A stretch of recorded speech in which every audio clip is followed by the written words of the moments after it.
theory of glandular stimulation through electrical impulses was correct. A few days ago, you were as small as your companion.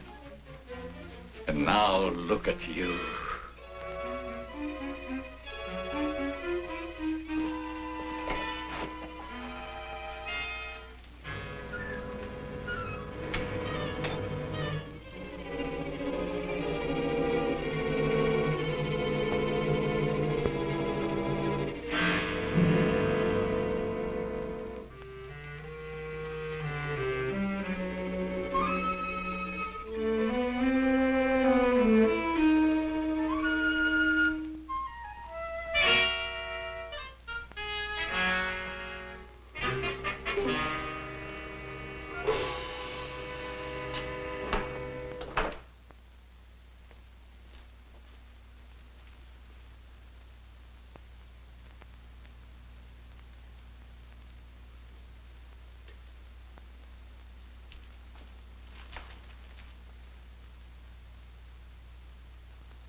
Hello.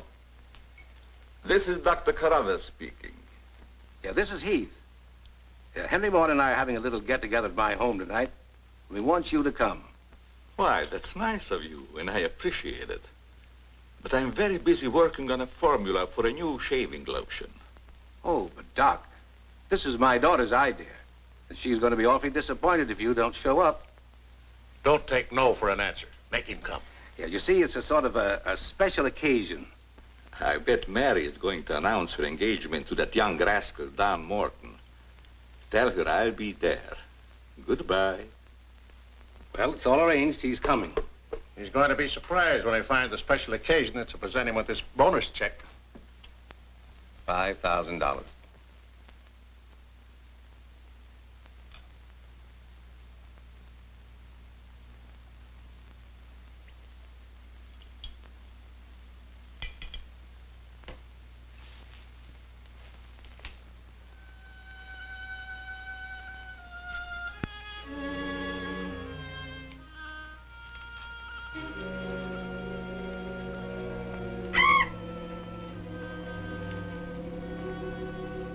Good. You have not forgotten. You hate this strange oriental fragrance even while you sleep. Just as you did before I made you big and strong. Now, if you detect the fragrance in the night, when you're fully awake, you will strike.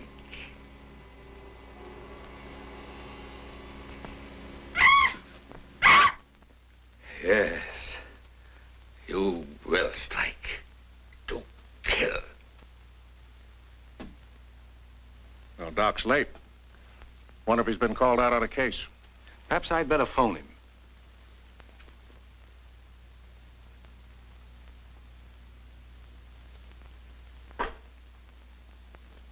Now remember, Roy, Tommy, you're not to mention anything about this bonus for the Doc until after your father has presented it. Have you warned those two lovebirds over there? Perhaps I'd better. I want to caution both of you. Not to say a word about the check. Until you're ready to spring it on him. Your father will make the presentation, Mary. Why don't you unveil it, like a statue? Then we could all be in on it. You know, I think it'd be a better idea to put it in a bottle and launch him with it. You must have gotten that idea out of a bottle. Well, the Doc isn't coming. What? Oh, what a shame. Oh, he just got busy with his new formula and forgot all about us. He'd forget the formula if he knew about that $5,000 check. Well, why don't we all go up there and give it to him? No, I wouldn't do that. He doesn't like visits when he's experimenting. Well, Roy can take the check up to him. Sure, I'll take it. Shall I make the Doc a speech when I give it to him? You won't have to, Roy. The check speaks for itself. Yeah, and says a mouthful.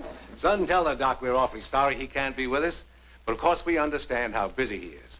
All right.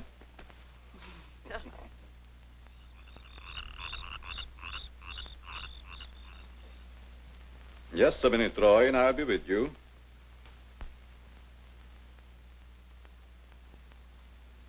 That's it, all right. Now, what can I do for you? We were all sorry you couldn't be there tonight. Yes, but you see, I'm busy. Something important, very important. Yes, of course. Mr. Morton and Dad had planned a little surprise for you. A surprise? It's in here. Well, let's see what it is. $5,000. What's this for? Just a little token of the firm's appreciation. Oh, I see. A bonus. Well, it's awfully nice of you, Father and Mr. Morton. I will thank them personally tomorrow. I'll tell them, Doctor. Well, aren't you curious about my new formula? Yes, of course, only I didn't want to be inquisitive. What is it? A new shaving lotion. Smell it. Pretty strong, isn't it? No. The scent evaporates a short time after you've used it. Try a few drops.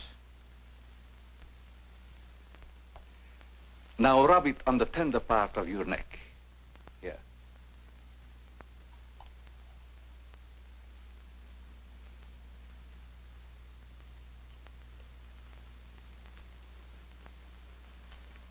soothing, isn't it? Yes. When will it be ready for the market? Oh, it's still in the experimental stage. I want to try it out on several people first and see if it works. Well, if you'd like to send me a bottle, I'll be glad to try it for you. Thanks. Good night, Doctor. Goodbye, Roy.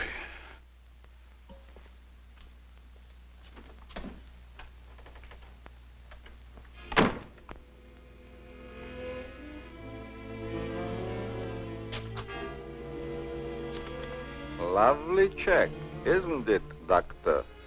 They are wealthy because of you.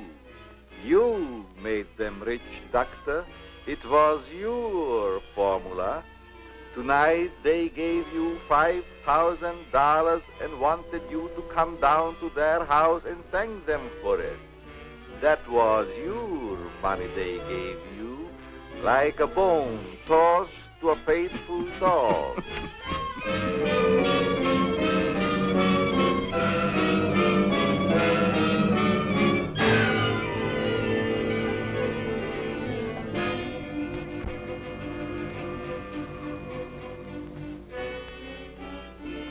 You should be very grateful, Doctor, very grateful. They are rich and happy, thanks to you. And what have you got, Doctor?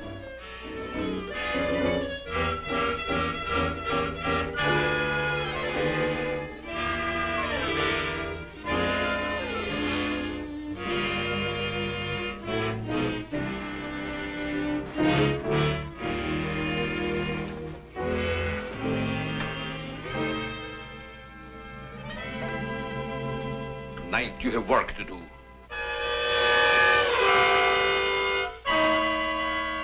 It's time you were on your way.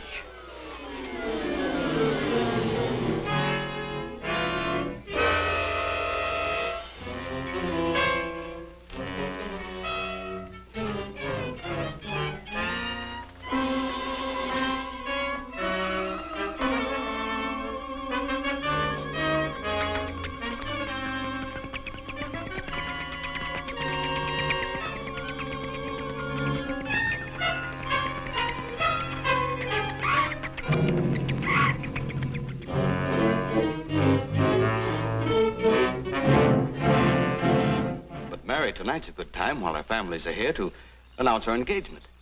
Look, Don, I've loved you a long time, ever since we were kids. But I'm afraid it's been more like a sister. Well, I had no idea you felt that way.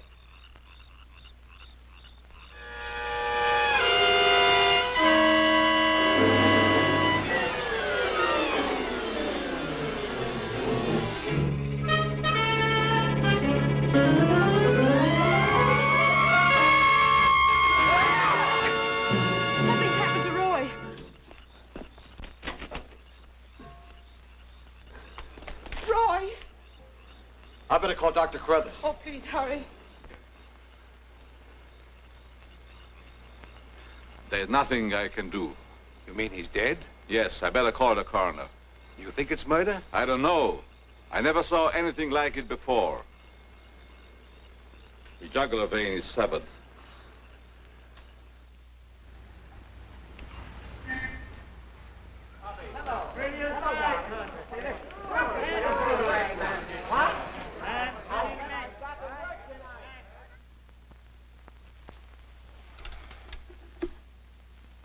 Send Johnny Layton in here.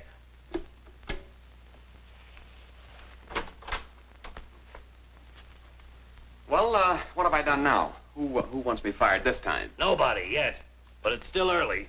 This came in from Heathville. It's a mystery killing. Old Martin Heath's son. Who's Martin Heath? Who's Martin Heath? Say, have you ever had a date with a girl? A girl? Oh, yes, a girl. I believe I did take a girl out once. Well, did she smell sweet? Of course she smells sweet. Most girls do. Well, that's because of Martin Heath Cosmetics Limited. They make all that goo that the women put on their faces so they won't have to wash them with soap and water. I get it. A big man, huh? Yes, and a big advertising account. Grab yourself a photographer and get along over there to Heathville. The coroner's holding an inquest. Find out who really killed old man Heath's son. Okay, McGiddy, I'm on my way.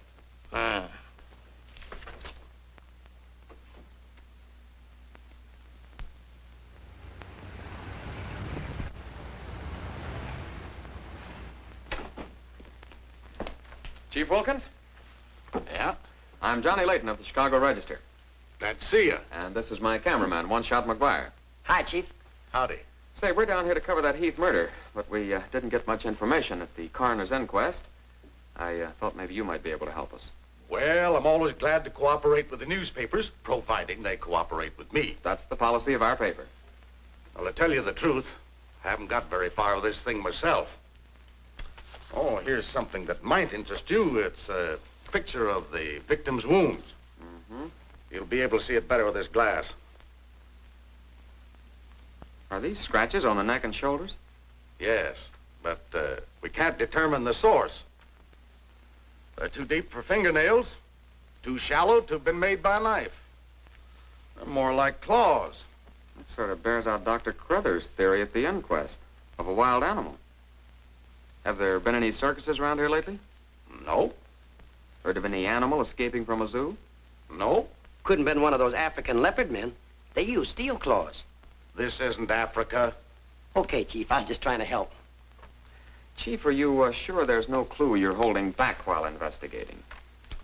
Well, since you're going to work with me on this case, there is a clue, and a very weird one. The autopsy surgeon says that such wounds could have been made by the beak and talons of a bird. A bird? Why, there aren't any birds around here big enough to attack a man. How about an eagle? We know it wasn't a bird. How do you know that? Because we found several hairs on the shoulder of Heath's coat. Ah, 𝗕𝗂𝗴𝗏. They're not human hairs. What kind are they? Well, it may sound silly, but the laboratory test shows that they were from a mouse. Well, who ever heard of a mouse big enough to kill a man? Say, a bat has hair like a mouse. Well, the only bats around here are no bigger than sparrows. There was a peculiar odor about the wounds, but they were so faint and elusive that the police chemists have been unable to identify it. Then it does give us something to work on. Well, if the scent was a clue, it's been destroyed by evaporation. Say, Chief, do you mind if I do a little sleuthing around on my own account? Certainly not. Go ahead. If I can help you any, why... You can. Miss Heath seems to be the nearest to an eyewitness of the crime. I'd like to have a talk with her. Can you arrange it? I think I can. Well, Dr. Carruthers refused to let her speak to us. We tried that this morning at the inquest. Well, don't you worry about Dr. Carruthers. He's one of the finest men in Heathville. He just thought you'd add to Mary's grief so you could get sensational newspaper stories. I'll arrange an interview. Thanks, Chief. I'll keep in touch with you. All right. 48J. Miss Heath, did your brother have any enemies that you know of? Why, no. Everybody in the village liked Roy. Mm-hmm. Well, what did he do at the factory? He had charge of the experimental department where the new products are developed. Oh, here comes Dr. Carruthers. Hello, Doctor. Hello, Mary. I took a shortcut from my laboratory through a garden hedge. You met Dr. Carruthers at the inquest this morning. Yes. Mr. Layton, I hope you'll forgive me if I seemed a little abrupt. But I'm fond of Mary. And considering the ordeal she already went through, I wanted to protect her from dwelling too much on a tragedy. Of course. You were quite right. We're working on the case with the police now. Yes, I understand. Chief Wilkins phoned me. And if I can be of any assistance, just call on me. Thanks. Won't you sit down?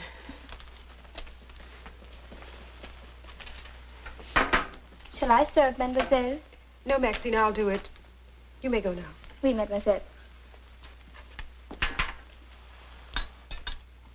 Do you take sugar, Mr. McGuire? Huh?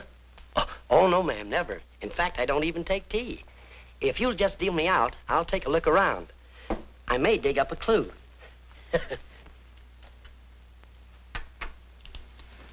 What do you think of Dr. Carruthers' theory about a wild animal, Mr. Layton? Well, frankly, I don't think much of it. I can't say that I blame you. But I, as a scientist, take many things into consideration a layman might overlook. For instance? The jagged nature of the wound, the rapidity with which the murderer escaped, the scratches from talons or claws. But when an animal attacks a human, there's bound to be a lot of noise. You heard Miss Heath testify there was no sound of a struggle. No. Only those awful screams. It's very puzzling. Very mystifying. Doctor, when you last saw Roy, did he seem worried or nervous or moody? No, not at all. On the contrary. He was in the best of spirits. Well, I've got to get back to the village now and file my story. You'll excuse me?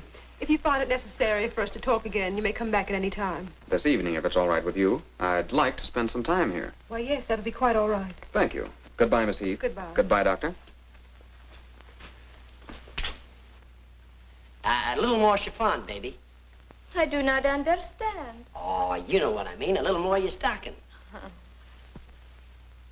Like these? Sure, I like 'em. Who wouldn't? Now, hold nice and still, because this is going to take a little time.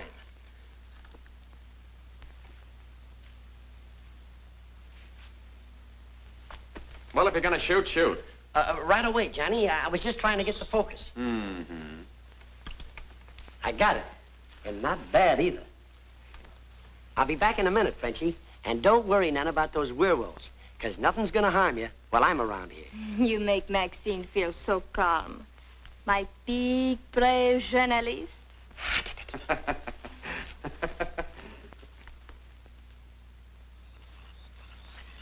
This is my idea of nothing at all. Sitting here waiting for an animal to give us an argument. Look at that moon. And I had a date with Frenchie. Oh, stop crabbing. We're supposed to solve a murder. You, Big, brave journalist. This is the first time I've ever been invited anywhere and asked not to shave until after I get there. I wanted to observe your exact reaction when you tried the lotion. Oh, now I understand. I want this lotion to be perfect before turning it over to you to be marketed. Here. It's a little strong. That'll make the customers think they're getting their money's worth. Oh, that feels great. Very soothing. I don't think you ever use anything else. Well, we wouldn't want to market anything we wouldn't use ourselves. That almost smells good enough to be used as a cologne. Oh, what's the matter, Doc? Can't you stand your own lotion? I have a violent dislike for perfumes. Oh, I'm sorry. All right, Tommy. Good night, Doc. Goodbye, Tommy.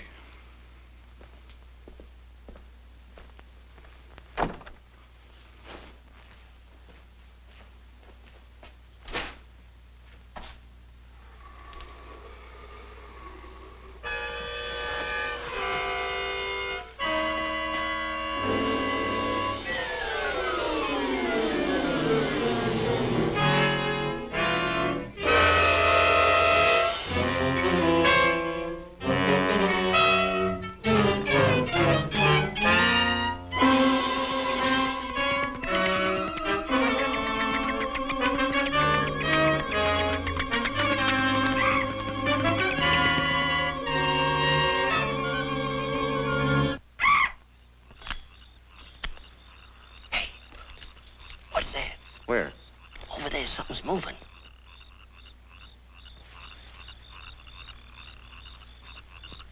Come on out of there, whoever you are.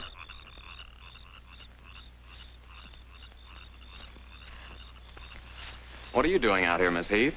I thought you might want some company. Shall we sit down? You know, you shouldn't be wandering around the garden at night after what's happened. Neither should you. Well, but it's part of my job. Mine, too. Roy was my brother. Be careful, I think it's Tommy. Hello, Tommy. Hello, everybody. Hello, Tommy. What's up, sis?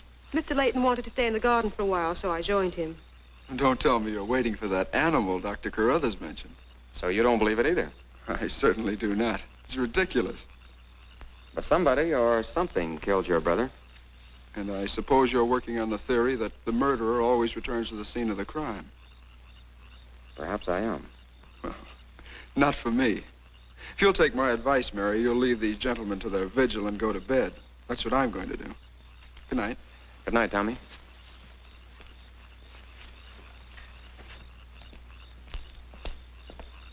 I don't think your brother likes my being here. Oh, you mustn't mind Tommy.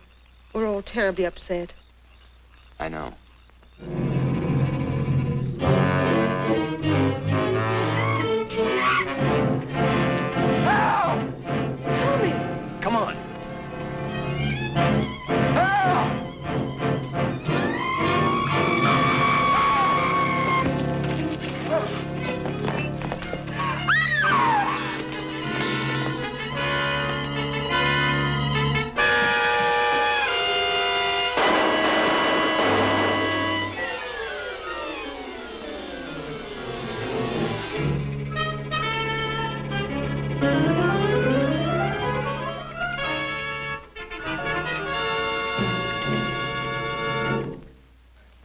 But I'm telling you, McGetty, it was a bat. I saw it kill Tommy Heath. Listen, Johnny, I want you and One Shot to come on home or I'll fire both of you. I'm not coming home, and neither is One Shot. I'm keeping him here to get a picture of the devil bat. Say, that'll look great in the headlines. Devil bat strikes again. Listen, don't tell me it had horns. Maybe I better send a wagon with the steel bars and the strong boys with the straitjackets. Look, Joe, have I ever lied to you? Plenty of times. Well, I'm not lying this time. If it ever got out that I cooked up a fake story about a devil bat, I wouldn't be able to get a job on a country weekly. Print the story, Joe. So help me, it's on the level. All right, I'll print it. But I won't believe it not till One Shot gets me a picture of that devil bat in action. Don't worry, he'll get it. Goodbye. You, my friend, are going to get a shot of the devil bat in action. Who, me? How? Have you noticed there's a taxidermist shop in the village? Well, you wouldn't suggest that I go out and stuff a bird, would you? One Shot. To think that you'd even hint that I would suggest you have the village taxidermist build you a nice big bat for pictorial purposes. Besides, a bat isn't a bird, it's a mammal. Well, why didn't you say so in the first place? Where is this bird stuffing emporium? Oh, down on Cottage Grove Avenue.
Now, here's the idea, Frenchie. You hang on to the bat till I get my camera set up. And when I raise my hand, you give the bat a good shove, and it'll swing out just like it's flying. Then I can get a swell picture from my boss. Get it? Oui. I am wise, no? No. But hang on to the bat until I raise my hand, huh?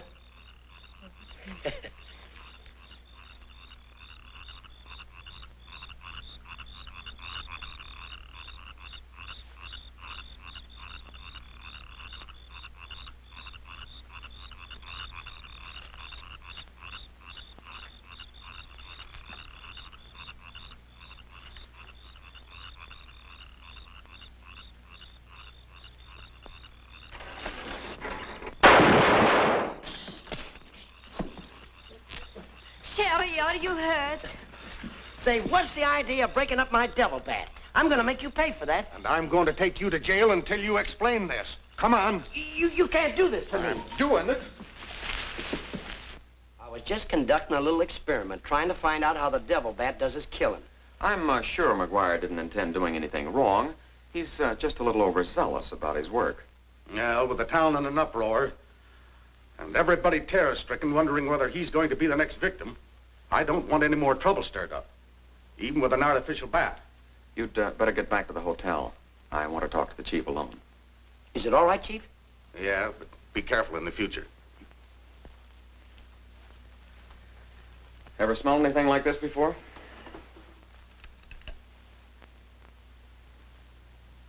Well, yes.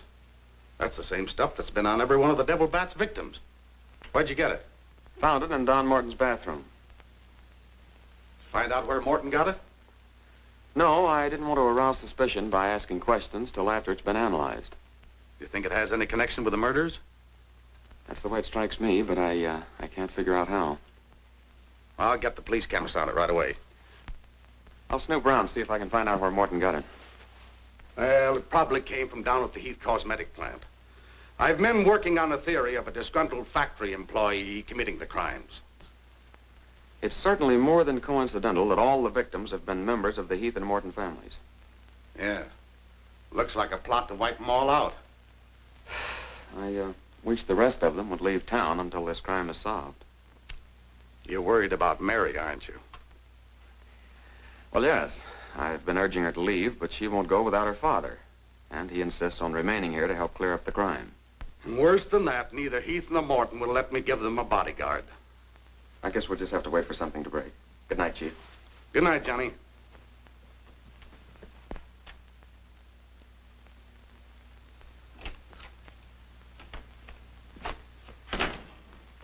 Boy, have I got a picture that'll knock McGinty dead. Meet the double bat. Well, how about that wire? Looks as if the bat's on a flying trapeze. Oh, but I'm not through working on it yet. See, I can touch this picture up so the bat will look like he's got nothing around him but nothing. Okay, Rembrandt. You win.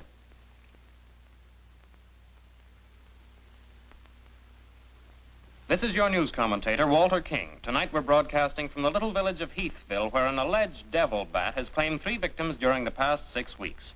You will note that I say alleged devil bat. That, ladies and gentlemen, is because your correspondent has been very skeptical from the start as to the existence of this horrendous creature.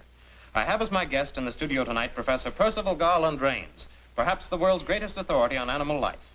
I'm going to interview Professor Rains on the subject of the devil bat. Our radio audience may draw its own conclusions. Professor Rains, first let me ask you, point blank, do you believe that any such creature as the devil bat exists? I do not. He's got a nerve. Quiet. In the dark ages, when men and women lived in caves, there may have existed a bat of this size. But not in this day and age. How do you account for the fact that Mary Heath, whose 2 brothers were victims of the devil bat, and a newspaper reporter, John Layton, claim to have seen this amazing creature? Sometimes under stress of excitement, our minds play tricks on us. Hey, he's insinuating you saw the little bat that wasn't there. Pipe down. But how about the picture of the devil bat published by Mr. Layton's paper? I examined that picture under a powerful magnifying glass. I denounce it as a fraud. Whoever constructed the strange-looking monster forgot to remove a label from the silk used on its left wing. That label reads, "Made in Japan."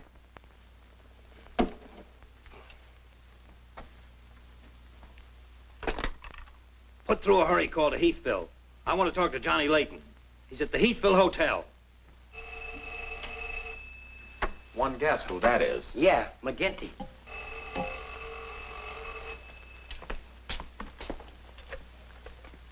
Go ahead, pour it on. So you slipped over a fake picture on me, huh? Well, you're fired, both of you. And I'll see to it that you never work on another newspaper as long as I live. Made in Japan. You tell One-Shot McGuire he ought to be snapping photos in a booby hatch. Both of you, come on in and get your final checks. Oh, no. We're not coming in to get anything. All right, so we're fired. But we're staying here just the same. I saw that bat. We're going to stay here till we catch that bat, and when we do, I'm going to bring it in and stuff it down your throat. Goodbye. Well, we're fired. Again. That's him calling back to apologize. Now, you give him a good scare. No use begging us to go to work for you again, McGinty. You fired us and we're staying fired. Oh, Mary, I thought it was somebody else. Johnny, why did you make a joke of a tragic thing like this? But it wasn't intended as a joke, Mary. I was only trying to get the news. I suppose you call it getting the news when you arrange to print a picture. That's a deliberate hoax. That has the entire country laughing. A grand joke, Johnny. But somehow I can't appreciate it. But I can explain that picture. Don't try, Johnny.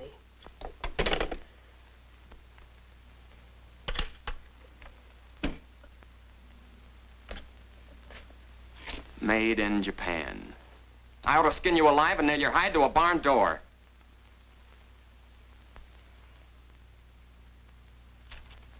Here's the chemist report on that shaving lotion. I see you couldn't break down one of the ingredients. Yes, he said it must be some element with which he's not familiar. We won't get anywhere until we identify it.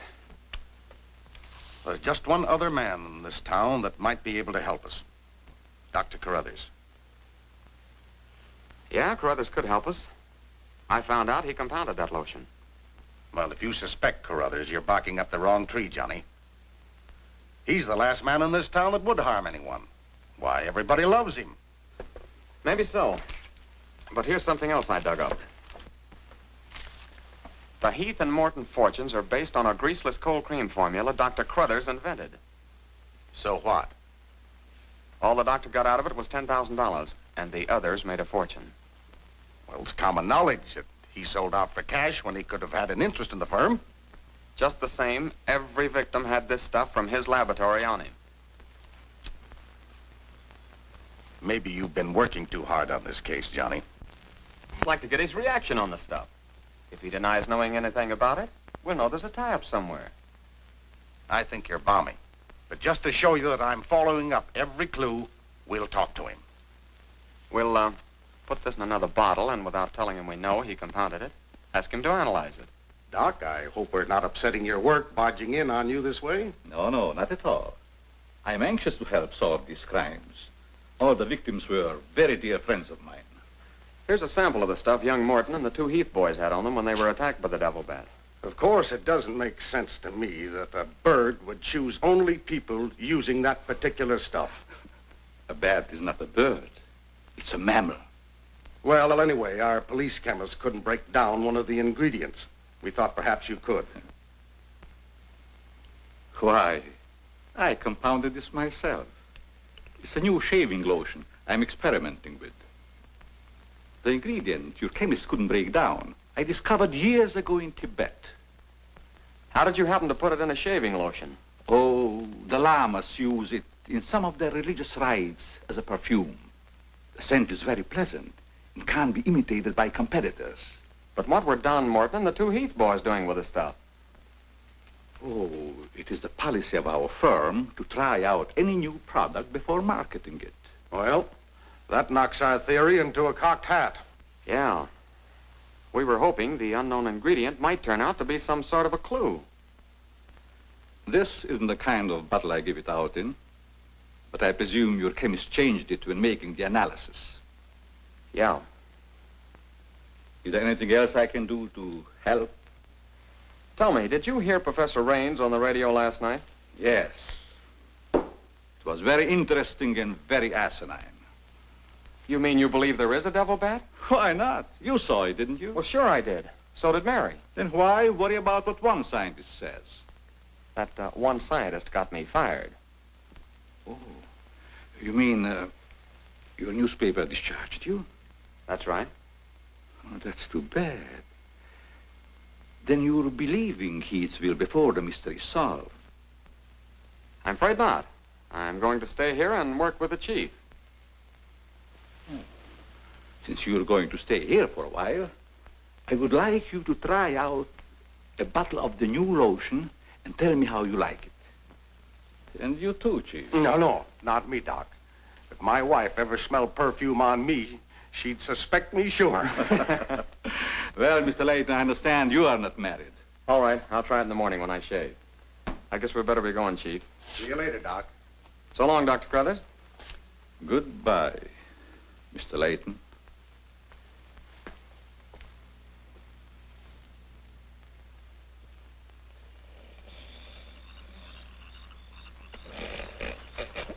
What's the matter? What's the matter? Does that smelly shaving lotion put you to sleep? Well, why'd you tell the doc you're going to use it if you think it's smelly? Oh, I don't know. I guess I was a little ashamed of ever suspecting the old duck. Well, I like it, and I'm going to tell him so. What time is it? After midnight. Midnight? Oh, there ain't no use of waiting around here any longer. This must be the bat's night off.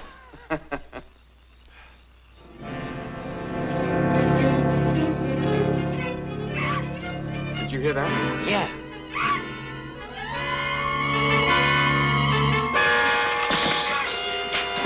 Get that camera ready.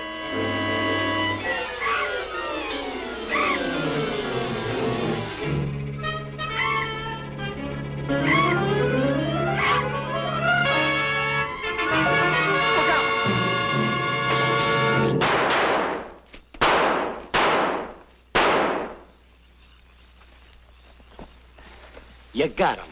Listen, Johnny, I'm going to cook that bird personally for McGinney, and I'll even stuff it myself.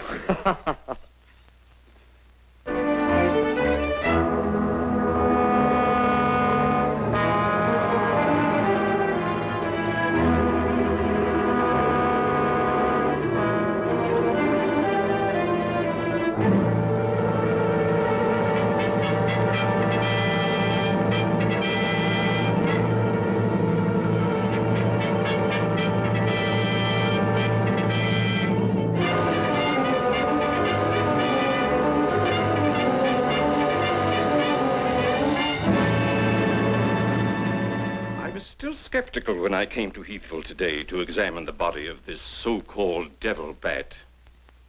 But after seeing it personally and making exhaustive research, I've arrived at the conclusion that the creature is the lone survivor of a type of giant bat which existed in great numbers during the early part of the Neolithic age. Perhaps I should explain for the benefit of some of our listeners that the Neolithic age is that period of antiquity commonly called the Stone Age. Imbecile, bombastic ignoramus.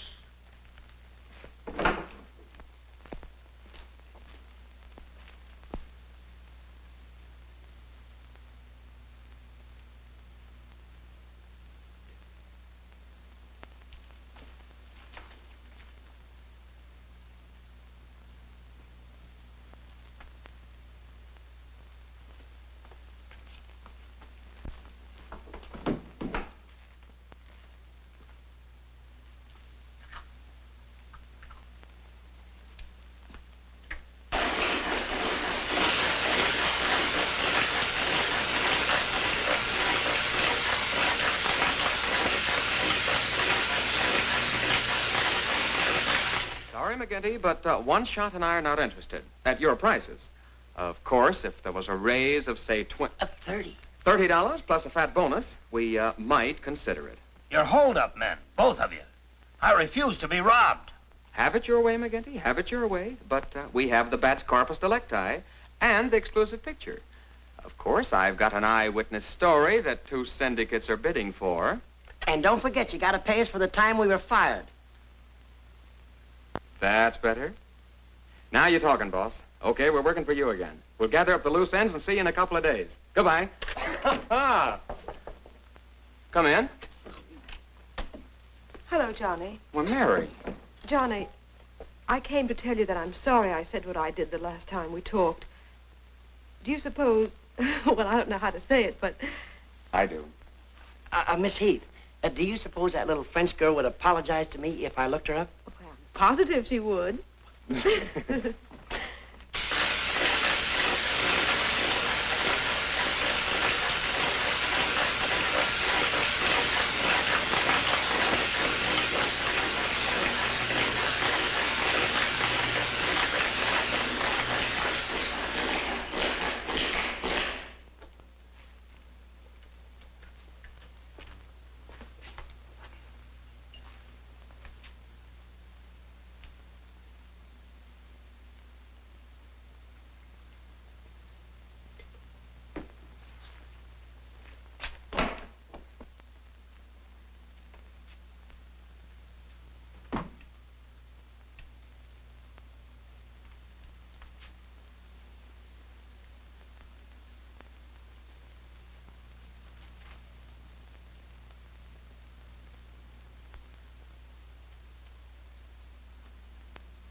Splendid. You will be even greater than your unfortunate predecessor.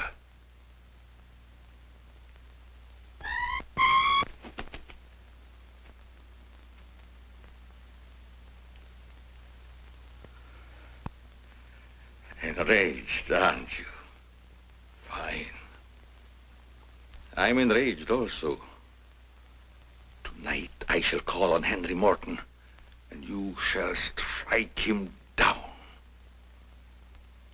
Henry, the lotion has turned out to be better than I had hoped. I want you to try it. Well, we'll just leave it here, Doc, and then I'll try it in the morning after shaving. Smells good, doesn't it? Yes, but isn't it too strong? No. Evaporation quickly tones it down just to the right scent. Rub a few drops on your face. Well, I'd rather wait until after I shave. Then my skin will be more tender and receptive to a lotion. Just a little here. The texture of the skin there is always very delicate. I give you a few drops in your hand.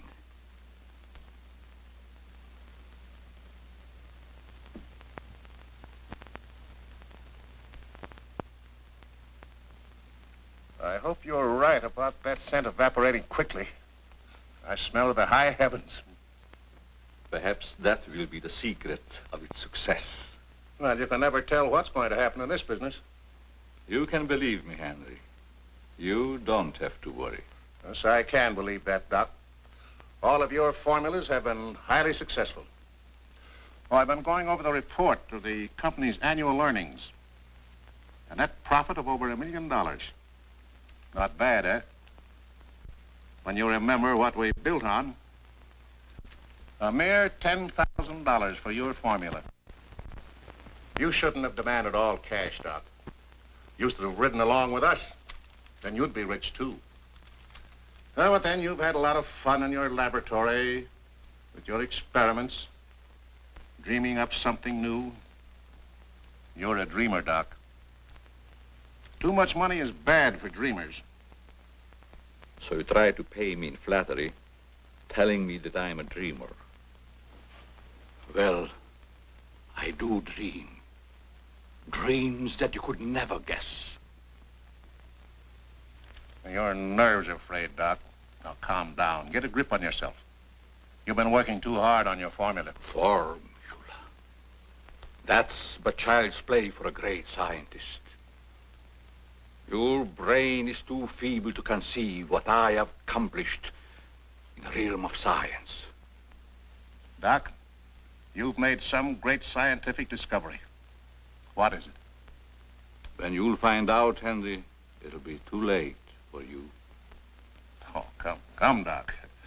You can't pretend to control a man's destiny. I've already proved it 3 times.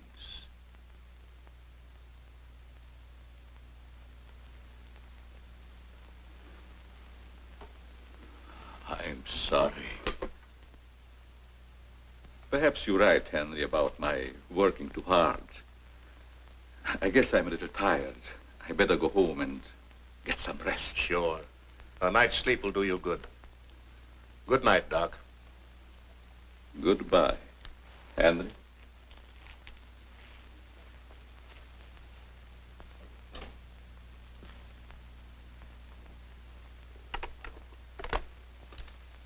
𝗵𝗡. Hello? Oh, that's you, Martin? Yes, Henry. I want you to call Chief of Police Wilkins to come to your house immediately. It's very important. Chief's here now. Well, don't let him leave until I get there. What on earth's happened? I think I've got a clue to all those murders. It may peter out, but if half what I suspect is true, it's the most diabolical plot that a madman ever concocted. What is it? Talk about the absent-minded professor. I forgot my hat. Henry, what is it? I'll tell you all about it when I get there. I hope I didn't intrude on a private conversation. Oh, nothing important.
I hope Henry was right about having a clue. But why didn't he explain more about it when he phoned? When I insisted, he changed his tone as if he'd been interrupted. was afraid that he might be overheard.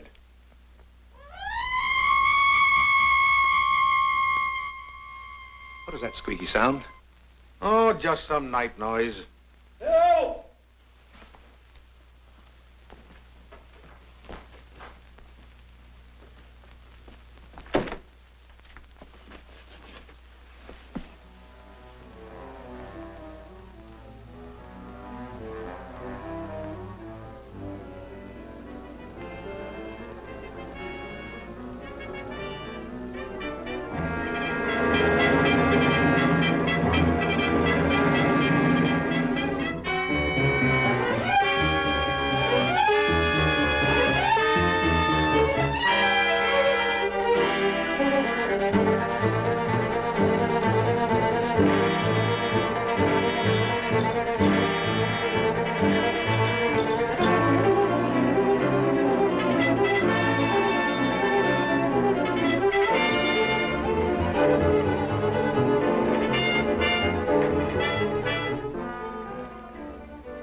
I feel much better, Mr. Heath, since you asked us to stay in your home until this new devil bat has been killed.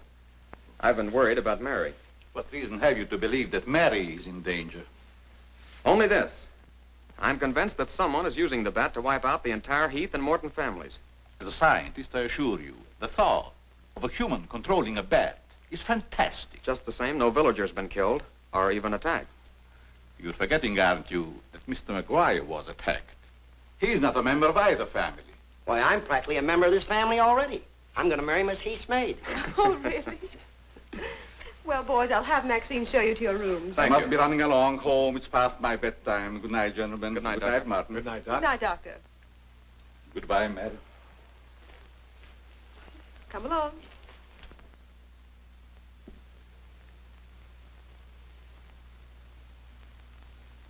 Maxine? Oui, mademoiselle.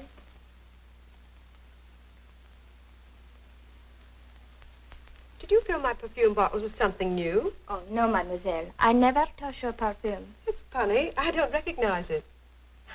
Perhaps Dad filled them as a surprise. He always does that with every new perfume the plant puts out. Is there anything else? No, Maxine, that's all. Good night. Good night, mademoiselle.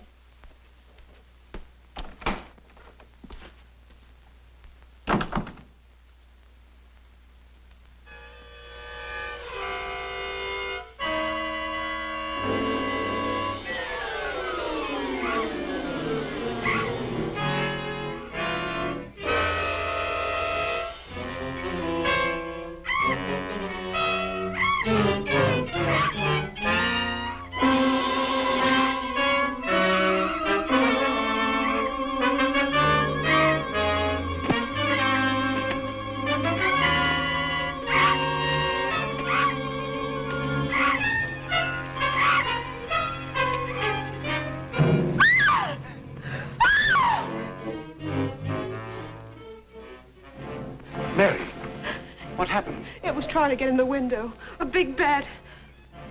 Oh, it was awful.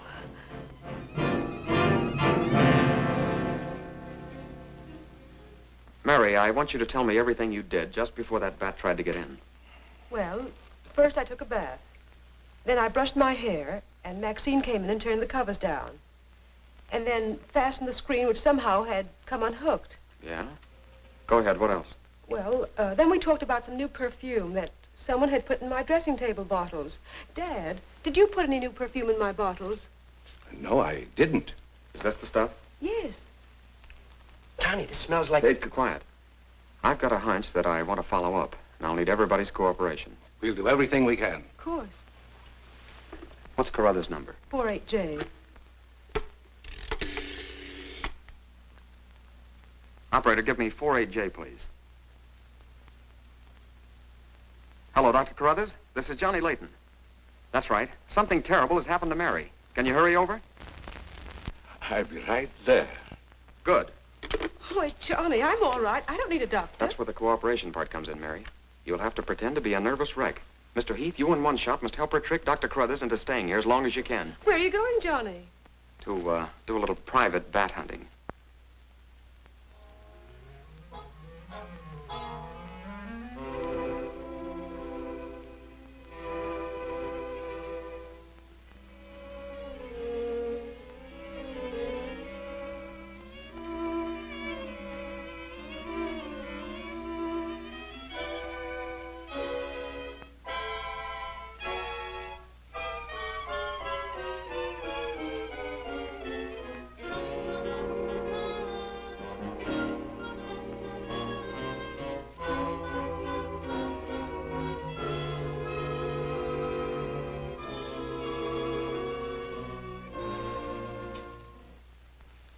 The devil bat tried to get through that window. She's suffering from fright. I give her a sedative.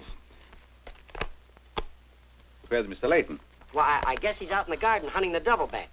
Layton is a very brave young man. Give Miss Heath one of these every half an hour. Oui, doctor. It will quieten her nerves. But, Doc, hadn't you better stay until she's quieter? She'll be all right in the morning. Hey, Doc, I don't feel so good myself. Would you mind taking my temperature? You look perfectly well, Mr. McGuire. Well, you ought to see my tongue. It looks just like a squirrel's tail. Look. Try some calomel.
May have visitors tonight.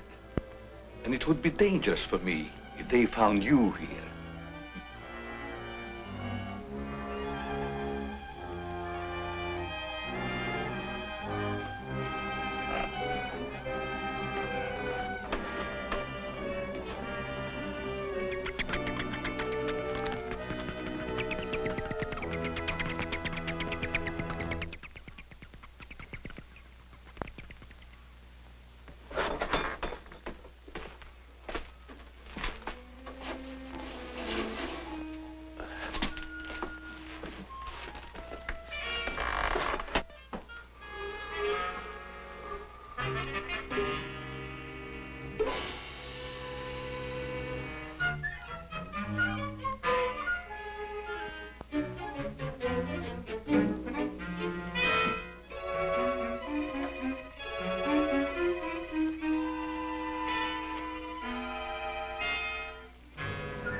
Hi, Doc. I hope I'm not intruding. No, not at all. I heard you were out stalking the devil bat. Any success? No, but I thought maybe you might be able to help me. Well, I don't see how that's possible, but if you can suggest anything... Well, you could give me some more of that new concoction of yours, that shaving lotion. But how on earth could that possibly help catch the devil bat? I've still got a crazy idea that if I douse myself with it, it might attract the killer. I don't see how you can connect the two. But there is a bottle of the lotion on the table. Thanks.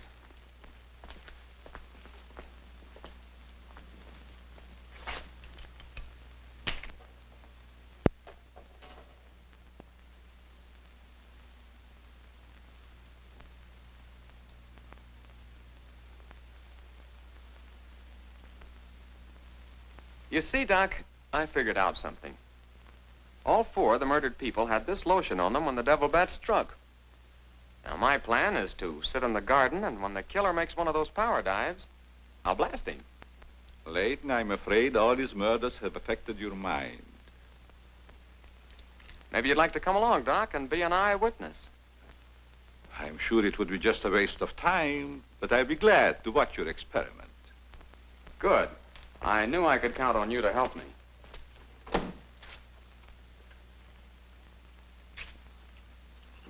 I tell you, Layton, expecting a bat to be attracted by the scent of a lotion is all foolishness.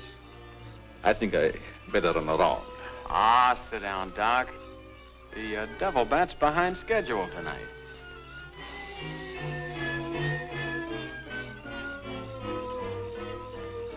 You aren't very chummy tonight. What's the matter? Firearms always make me nervous. Oh, I thought maybe you didn't want to be sitting too close to me. Just in case the devil bat does show up. According to your theory, the killer wouldn't attack me. I haven't any of that lotion on me. You have now, Doc. Why did you do that? To make it a 50-50 proposition, Doc. Now sit down, and don't try any shenanigans.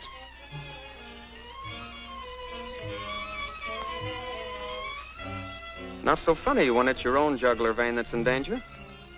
Is it, Doc? I don't know what you're talking about. Maybe you made a mistake when you let that devil bat of yours out of the attic tonight.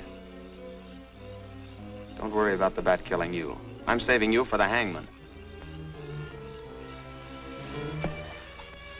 Tell me, Doc, how did you develop a monster bat like that? You wouldn't understand the scientific theory.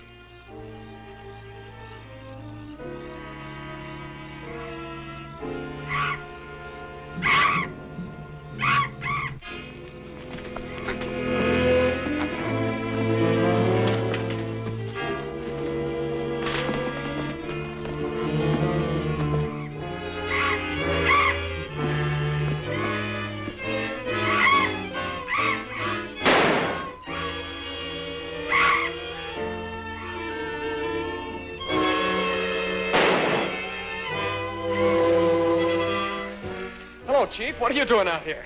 Young fellow, don't think that you're the only man working on this case. And it was lucky I was here, too. Thanks. Did you kill the devil bat? No, he got away. Well, here's one bird that didn't get away, and he's the murderer we've both been looking for. Quick, shoot it!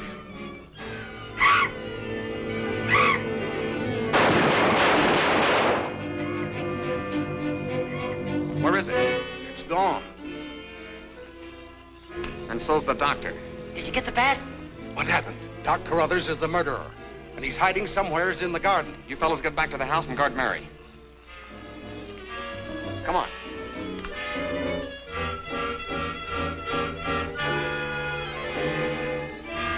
Doctor! Dr. Carruthers! Doctor!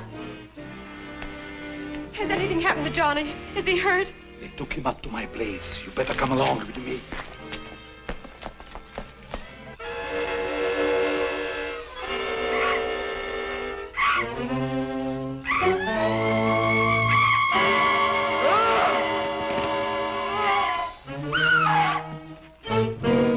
That was Mary.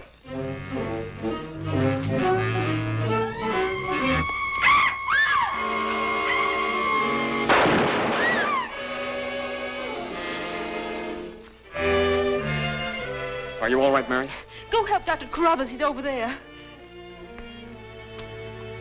That devil bat belonged to the doctor, Mary.